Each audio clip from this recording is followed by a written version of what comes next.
Grabe, ito na, libo-libong mga INC. Nagdatingan na po dito po sa Manila Bay Dolomite Beach. Ayan na rin, no. Pakita ko sa inyo mamaya yung mga bumisita po. Grabe, oh. Dami na. So, panawagan po, accountability, justice, and maging transparency. Dapat may managot na mga korap. Ayan, oh. Pakita ko hanggang dulo yan. Actually, normal na ganyan karami po. Hanggang doon na po yan. And mas marami pa po ang darating sa mga susunod na oras. Dahil mamayang hapon pa po yung pinaka ano, no? Yung may magsasalita. 4 PM. So, marami pa. So, iba, mga nagre-ready pa, mga dating pa lang, mga galing probinsya. Ayan. Pakita ko naman sa other side natin yung Dolomite na pinagkakaguluhan din. Ayan. So mamaya bababa tayo dyan. Ipapakita ko sa inyo kung gaano karami na po yung dumadating ng mga kapatid para masilayan at mapakita po yung agandahan po ng Manila Bay Dolomite Beach. Kasi nai-issue rin to na sinisiraan po nila.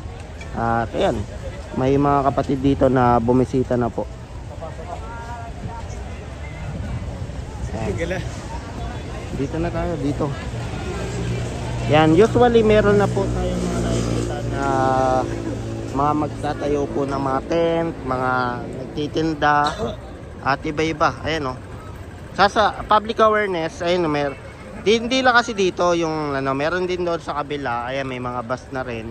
May parking dito, may parking doon. Then itong kahabaan nito ng Manila Bay papuntang itong Dolomite ay isasara po 'yan. So, ang dami na nagdadatingan.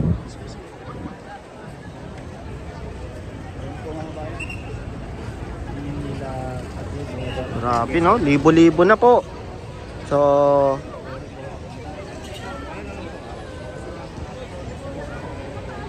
pakita ko na sa inyo, ha. Dapat talaga may managot dito. Ayan, haba, no?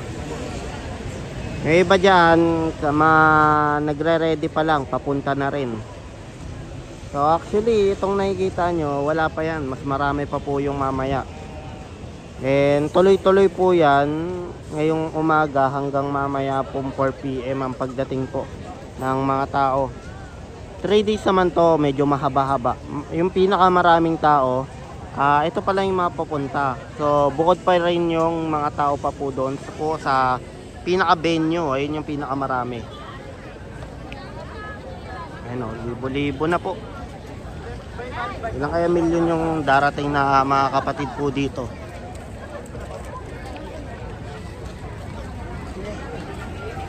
Yan, oh. Dami. Yung mga kapatid natin, mga nagte-tent po sa gilid. Dito kasi medyo hindi sila nagtent dito, doon sa kabila kasi ito Dolomite eh. Yan. Ito, ipakita ko na lang. Basta wag lang sa mga damo. Ito. Ayan, may mga nagte-tent na dyan, mga camp. Kasi nga dito na rin matutulog eh. Pero ito mga ilan lamang to sa mga tent doon sa Quirino Grandstand.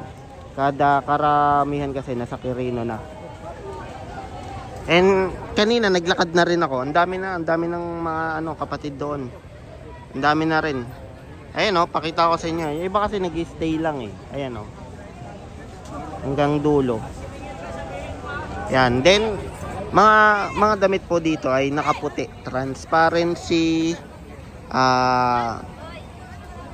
Ayan, transparency yung panawagan. Naway i-live nila yung mga nangyayari po sa Senate, mga hearing, mga investigasyon na dapat may managot kasi parang nagkakaroon ng taguan. Imagine niyo yung impact na ginawa po ng INC ay nagkaroon po ng nagpa-press con pa sila para dito kasi natatakot na rin yung mga gobyerno. Malamang natatakot na rin, no, dahil sa mga hakbang po na nangyayari. Kasalanan din naman nila in the first place. Sila rin naman yung nangungurap. Kaya wag sila magtaka kung ano yung nangyayari ngayon sa bansa.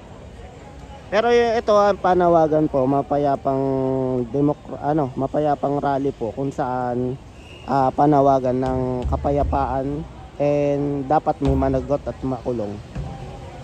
'Di ba?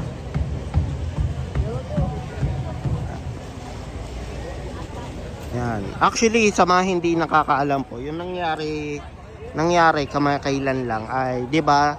Actually, ng isang araw lang nagkaroon po ng live sa Senate kung saan mukhang natauhan sila, pinagpatuloy ulit yung Blue Ribbon hearing, kaso na surprise ata sila. May pa ano si Saldico. May pa surprise. Ayan. Pero ito isa ako sa mga nakikisa dito sa mga ganitong gawain dahil nga grabe guys. 'Di ba? Dapat tayo makialam dahil lahat tayo nagbabayad po ng tax. Hindi lamang po na sasabihin nyo, ay wala naman po nananakaw sa akin. Meron po, lahat ng binabayad po natin may tax.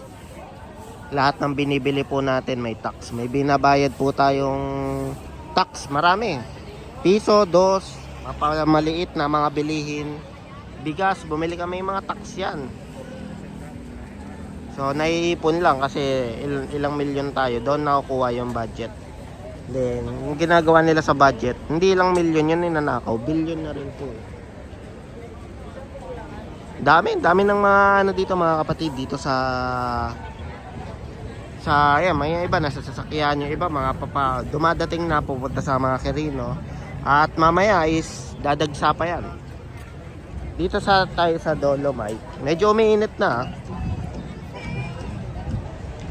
Ayan, Dolomite Beach. Ayan, nandito na rin po mga kapatid.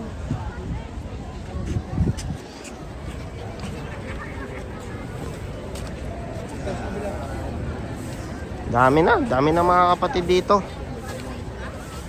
Tapos yung tax niya sabay siya lang nila natin. Grabe no? 100 billion, grabe naman po. Grabe Lupit hindi na milyon Isa pa lang yan sa mga patikim ni Saldico ay paano kung binulgar niya na lahat. May part 1 part 2 Baka mamaya part 3 mabubulaga talaga lahat. So ayun yung abangan din natin For me, sa akin opinion, naniniwala ako kay Saldico dahil nga isa siya sa mga di parang sa tingin ko lang parang pinagtatakpan. Kasi kung ang presidente po, authorized po yan authorized kung gusto niya pauwiin, kaya talaga. Kaso parang ginagawa niya, pinapasa niya na lang investigasyon sa iba. Siya mismo kaya naman niya utusan na umuwi. Uwi talaga yan kung may basbas, kaso wala parang walang ginagawa. Dami ng mga INC po dito. Transparency po ang pinaglalaban po para po sa atin lahat ayan dami na. Ayan, dami na mga kapatid dito. Nagdatingan na po. Kumakaway mga nakaputi, maganda yan mamaya drone kapag doon sa Quirino. Talagang dagsa at maraming tao po doon. So para updated na lang po kayo sa mga kaganapan po dito. Mamaya pupunta naman ako sa part 2 doon naman po sa Dolomite Beach. Pa-like, pa-share, then pa-subscribe na lang po sa ating channel. Then oras-oras mag-update po tayo dito po sa kaganapan po. Rally dito po sa Luneta, Quirino, Grandstand, Manila Bay.